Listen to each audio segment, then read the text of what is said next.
what happened next is something that even I myself, like, I wouldn't blame you if you don't believe me. Like, it's unbelievable. I myself, I even asked myself, like, are you sure you were not dreaming? But then if I was dreaming, then I should still be dreaming because now I'm a graduate. I've been a graduate for years now. And like, do you get?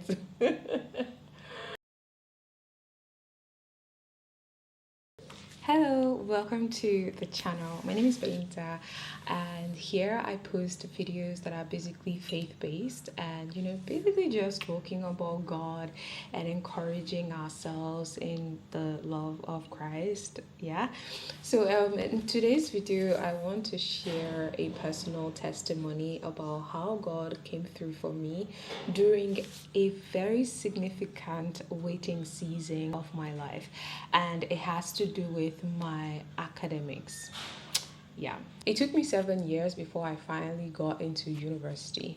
And before that happened, before I got into university, I went through some kind of really terrible, trying times, in the sense that it was quite a depressing moment or depressing phase of my life, because it felt as though I was being left behind by my peers. I think that the first waiting season, the first 4 years of the waiting season, that's the 4 years of the 7 years that I hadn't gotten into school, was actually more of a shame, like an embarrassment for me, because I felt like all of my peers had gone to school and either graduated or are about to graduate from university, and I was like the only one, which is not true basically, because I'm sure there were other people who had other challenges as well. But in at that point, or in that moment, leaving that moment of my life, I was feeling as though I was the only one who was being left behind.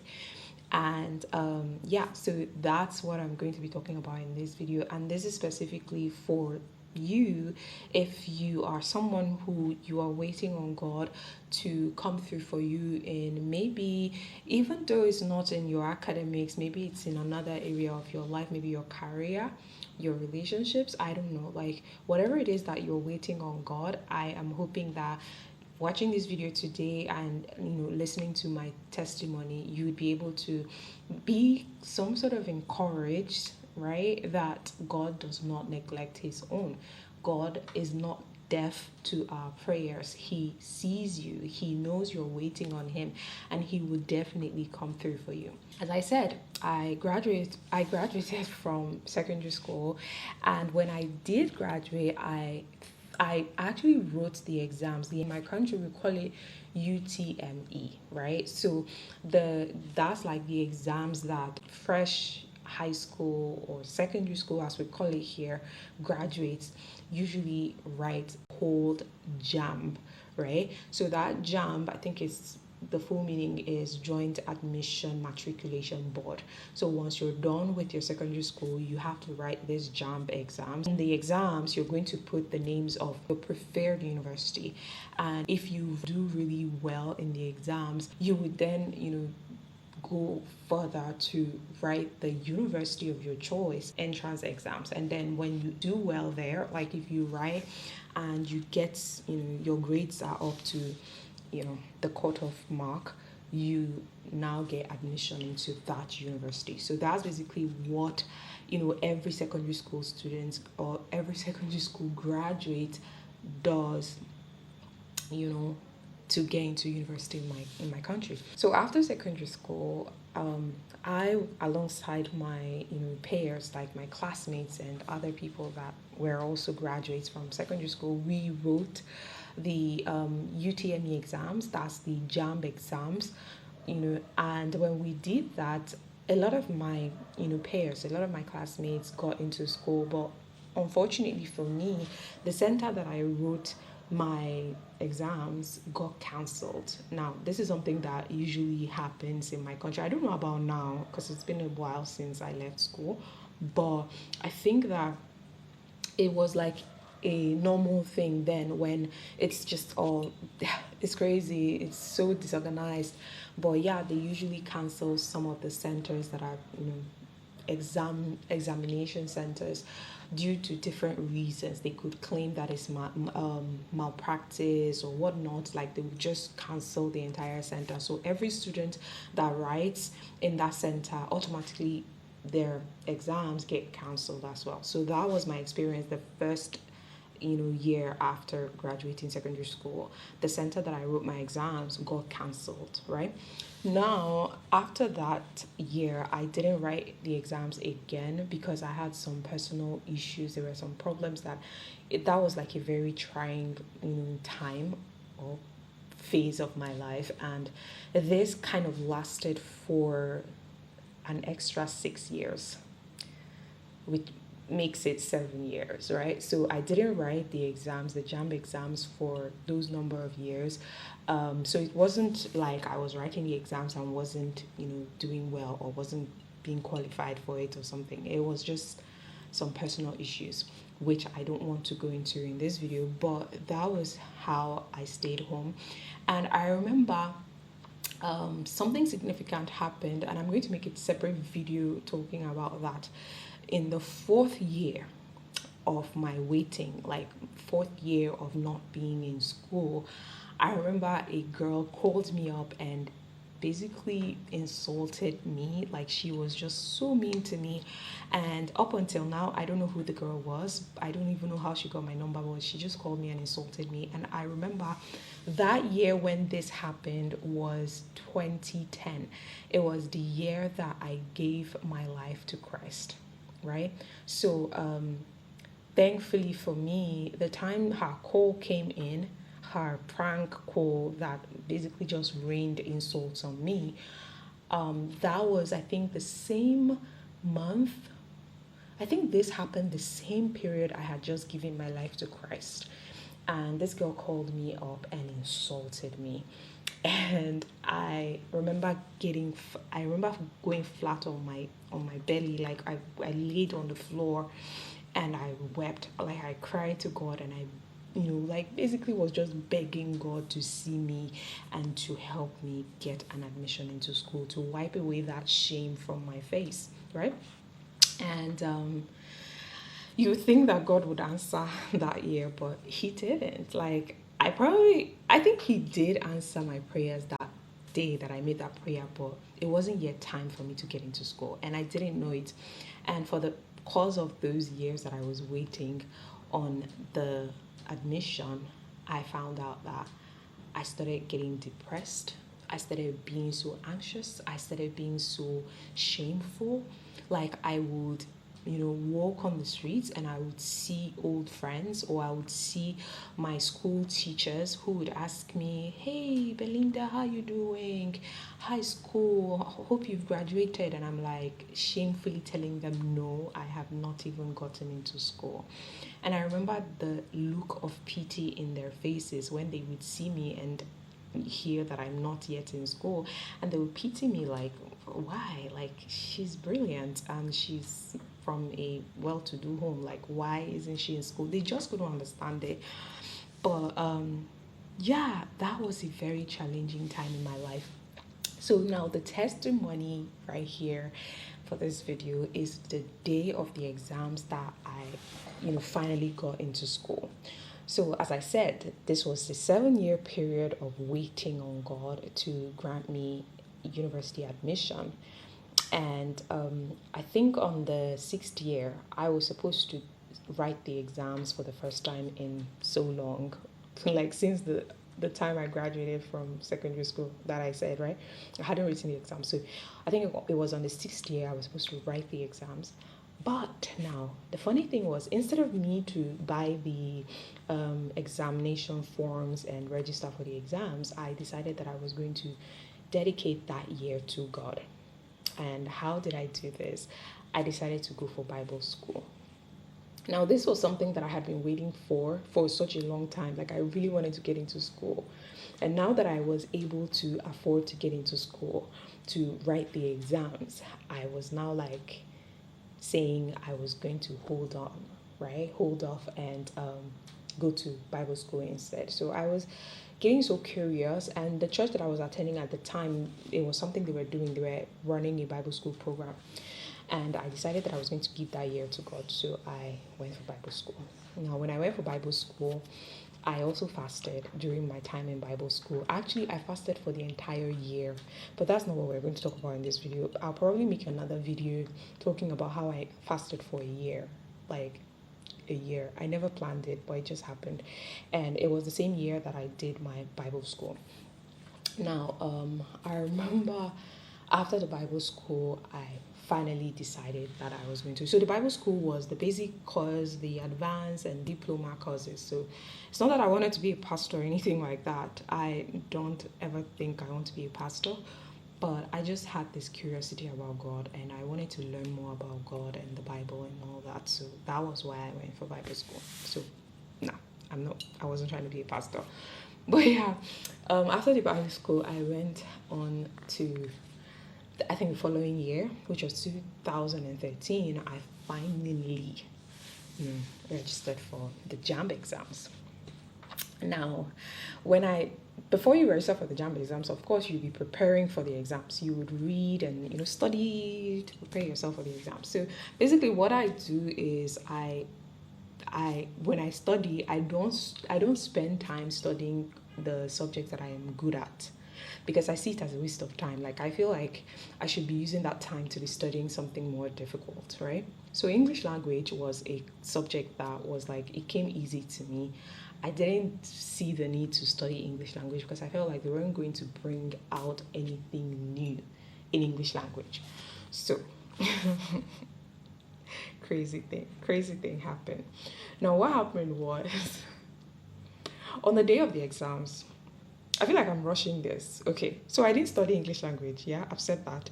And after, instead, I was using the time to study other subjects. Now, on the day of the exams, I had no idea that there were some new things that were added to the English language syllabus or curriculum. Yeah, they had added, oh my goodness, they had added some strange things that I didn't know about, and I never found out because I never even bothered to open the past questions or to even open the new English language books and stuff. Now, as I said, it was 7 years since I had been in school. So on the day of the exams, we came to the exam center, and I even met this girl. I don't know the girl, but she saw me and she talked to me and told me she knew me from church. And even though I didn't know her, she was like, oh, I know you very much. I see you a lot in church. And we just kind of became friends for just that day. I mean, we took our numbers, but we lost contact and all that. Yeah, but for that day, we were hanging together. We walked together everywhere. We were waiting for our turn to go into the exam hall. So what they did that day was that they were taking us in different batches, like batch 1, batch 2, batch 3. And because there were like lots of students, lots of people who were waiting to write the exams. So I remember when they took me, that's the batch that they took me with, the hall where the computers were, like, I think that was even the first year that they introduced computerized examinations, because before then we used to write with pen and paper, right? But this year, I think if I'm not mistaken, I could be mistaken, but I feel like that was the first time they were using computers to write their exams. So I remember them taking my batch into the exam hall, and they were putting us in different seats where there were computers, and the seats were full, right? So I and about 12 of us, we didn't have, seats in that hall. So what they did was the supervisors, they had to take us to another hall, like a spare extra hall, kind of, I don't know, like they took us to a different hall, a smaller hall with computers in it rather. And when we got into the hall, they spread us. We were just 12 or maybe 10, and they just spread us so far from each other. Like, if I were seated here, it would be like 5 or 6 seats before you see the next person writing the exam. And they put about 4 supervisors with us in our hall, in the small hall with us. Now, I remember seated in front of the computer, and when we were asked to log into our computers. We logged into a computer, and what I usually do if I'm writing exams, I like to start with the subjects that I'm not so good. The subjects that I'm really good at, the easier subjects. So I start with that, and then I progress to the more challenging subjects. So, as I said, English language was my favorite subject, and it came easy to me. So I started with English language. Now, when I clicked on English language, to my surprise, I saw some new things. I saw that they had added some books, literature books. Like, I'm like, what? Like, when I was in school, like when I was in secondary school 7 years back, we had like a different subject for literature books, which was literature. Like, there was a whole different subject for literature books called literature in English, and there was English language. Now, English language I was taking, but I wasn't taking literature in English in my exams. So why am I seeing literature books in English language exams? I don't know if you follow, right? And I had never seen the books before, like the books that they brought, the questions they brought from the books. I didn't even know these books existed because I never even bothered to read for my English language, right? And I remember that, come on, like, or maybe I'm wrong. Am I wrong? Like, do they bring literature books in English language? I was like, what is going on? I remember when I was in school, I know that it used to be like comprehensive passages in English language. They would bring comprehensive passage. You would read the comprehensive passage, and then you would now answer the questions below based on the comprehensive passage that you just read. That's like the way of testing your ability to comprehend what you read. Like, but books, like full blown novels in English language exams, I was in shock, right? So yeah, that was what happened, and I was just panicking in my heart, and I was like, oh my god, oh my god, oh my god, what am I going to do? What books are these? What am I going to do? And at this point, I just knew that there was nothing I could do. I just lay my head on the decks, like the decks where the computer was. I laid my head down there, and I started to hum a song. Like, I didn't pray, I was just humming a song. And the funny thing was, the song that came to mind that I was humming was a song that I have never sang by myself, like on my own, just stay and sing the song, right? I know the song. I pass by places where the song is being played, and you know, one of these very popular songs, but you never sing them, but you just know about them. And I didn't even know the lyrics of the song. It was just one line that I knew, and that was the only line that I kept repeating. So I kept repeating that line, and the song was, you do wonders in our midst, you do wonders in our midst, faithful God, hallelujah, hallelujah. I kept singing that. I kept saying, you do wonders in our midst, faithful God, hallelujah, hallelujah. I repeated those words over and over again. But you know, as I said, it was an exam hall, so I can't sing out. So I was just singing it very quiet on a very low tune. I didn't know that the supervisor who was walking around noticed that I was singing. So when I rose my head up, our eyes met, and he looked at me and he smiled and he said, this girl, you look like a very brilliant girl. Like, the exam is not even, like, it's very cheap. You know, I guess he was just teasing me. I don't know, but I looked at him and I smiled. And in my mind, I remember thinking, if only this guy knew the predicament I was in at this time. Like, at this time, I'm in trouble. So I took a deep breath that day. I looked at the computer and I started talking to God in my heart. Like, I wasn't praying like, oh God, oh God. No, I was just communicating with the Holy Spirit in my heart, and I was telling him, I said, I was supposed to write this exam last year. Like, but I decided to give that year to you. I decided to go to Bible school. I decided to learn more about you. God, please, for the sake of that sacrifice, please, I don't want to stay an extra year in the house. That would make it 8 years of not being in school. I pleaded with God. And I was like, Lord, please, just help me. I can't. I don't know how you're going to do this, but you have to help me. And after saying that in my heart, I just heard a voice in my mind tell me, just read the question. And then I looked at my computer and I read the questions. As I was reading the question, trust me, what happened next is something that even I myself, like, I wouldn't blame you if you don't believe me. Like, it's unbelievable. I myself, I even asked myself, like, are you sure you were not dreaming? But then if I was dreaming, then I should still be dreaming because now I'm a graduate. I've been a graduate for years now. And, like, do you get? So how did I graduate if I was dreaming? So I'm like, it's unbelievable. Yeah. But what happened next was I started hearing, when I read the first question, I hear this voice. Like, I would read the question, I would hear a voice tell me about the story in the book, where that question came from.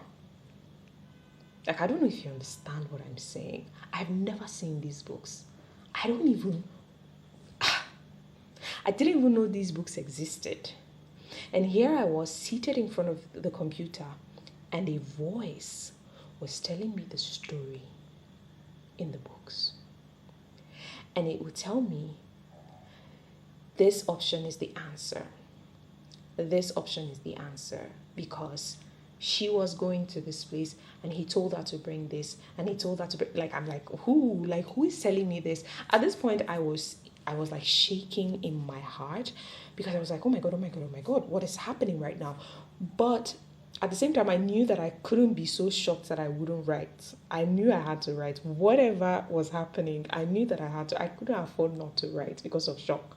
Did you get? So I didn't let the shock, stop me from writing. I wrote. And when I was done writing, after the exams, we came out. And when we came out, we were like, I went and met with the girl. The girl I told you I met in the exam center that day. We started talking, oh, how did the exams go? The girl told me, oh, how did your exams go? And I was like, it went well. She said, oh, hers went really well. And I told her mine went well, but I had a little bit of challenge with the English language. And she was like, why? What happened? And I was like, well, I didn't know. For one, I didn't know that they had added books, novels in English language exams. I had no idea. And she was like, oh, then why didn't I tell her? Oh, she even has some of the books in her bag. Oh, she would have given it to me to just glance through, or maybe told me the storyline before the exam. And I was like, dude, I didn't even know the books existed. How much more telling you about it before the exams? And she said, how did you now manage now? And I was like, well, God helped me. Now, I didn't want to tell her, the whole story because I felt somehow conscious that she was going to not believe me. I felt like it was going to freak her out. She's just meeting me for the first time, like, in person. She knows me, yes, but we're just having this, conversations now for the first time. And the thought of me telling her such a thing, like something that sounded so crazy, I was conscious. So I didn't say much. I just said, well, God helps me. And she said, don't worry, it will be fine. And then another girl that was with her, I don't know this girl, I can't even remember the girl, but I know there was another girl with her, and we were talking about the questions in English language exams. And the girl was like, oh, what did you write in number this, about this? And funny thing was, immediately I left the exam hall, I forgot everything that the voice told me about the story. But I knew the options that I had marked in some of the questions. So when the girl was asking the questions, she was like, "What did you mark in this, question?" And the girl that's the girl I don't know who was asking the one that I just met that day. The one that I met that day was like, "Oh, she marked option B," and I was like, oh my God, that means I failed that because I marked option C. I'm just using that. I can't remember the options now. I'm just using those letters as example. Okay, so the other one that asked the question was like, oh no, option C is the answer. And then she opened the book and she was like, look, option C is the answer. And I remember we both looked at ourselves like, what? So I got it. And I just smiled in my heart and I was like, oh my God, I got the answer. And I didn't even see the book. And the girl who had the book, who knew about it, she didn't get it. And that was some kind of like an assurance for me. It just made me feel relaxed and say, you know what, God has my back. Now, long story short, I got really high score in the exams in general, and I got an A in English language. I it was so amazing. It was so unbelievable. When my mom, like when I got my results, I showed my mom, I told my mom everything. My mom was in shock. My mom was like, are you serious? This sort of things happen? And I'm like, Lord, just it was crazy. It was just crazy. We were super excited and super grateful. And that was how I got my, JAMB results. And then I went further to write the post UTME, that is like the exams that the main university, like the university of your choice that you picked in the UTME, that's the JAMB exams. Now, when you are successful in the JAMB exams, you go further to write the university exams. So the university exams that I wrote, I went in, I wrote the exams. It gave me the course of my choice. My name came out. I think I scored in my department. I and one other person scored 200 and above in our exams, and the rest of the people like below 200. Like I saw the list in the first, actually my name came out in the first list. They call it the merit list, right? The first list in the university in my department. My name came out, my name was number 2, and I scored, the highest. Two, I and this other person, I don't know who it was, but there was another name that scored 200 and above, and it was amazing. So that's my testimony of how I got into school after 7 years of waiting, and God came through for me. Now, why am I sharing this testimony? I'm sharing this testimony because as a Christian or as a believer, we are we are called to share testimonies. We are called to encourage one another, right? To build each other's faith. And I know that this is a topic, the topic of waiting on God is something that we all have experienced in one area of our lives or the other. And it could be, whatever area at all that you're waiting on God for. I just want to encourage you and let you know that God sees you. Like, for real, He sees us. He knows what we're praying for. And just because you've not gotten what you're praying for, you've not seen it in the physical, as long as it's good for you, as long as it is in His will for your life, you are definitely going to get it. You are. And if you don't get it, you should know that it's not in His will for you, and you should be okay with it. Our waiting season is not a season for us to be anxious and depressed and give up on God's faithfulness. God is ever faithful, ever sure. He's always going to come through for us. But He would not come through for us prematurely. He knows the end from the beginning. So if your prayer points or your prayer requests or your heart desires, they're taking its sweet time to come to manifestation, you should know and trust God that God always has the best in store for His children. He wants the best for you and I. He will take very good care of us. He will never leave nor forsake us. All right? So, yeah, that's my testimony of how I got into school after 7 years of delay. 7 years. 7 years. And I'll probably make a video of how my time in school was and everything. I'm going to be as honest with you as possible. It wasn't as rosy as I expected it to be, especially after experiencing such great, mighty, intervention from God, a miraculous intervention from God, as I did. It didn't go all smooth and rosy for me, but it was still a testimony in the end. And I think I'm going to share another video where I talk about that extensively. But I think the next one I'm going to talk about is the girl who called me to mock me. She mocked me in my waiting season and broke my heart. And I'm going to talk about that. But yeah, thank you. That's it for this video. I hope to see you in the next one. please come back for the next video. All right? Okay. Bless you.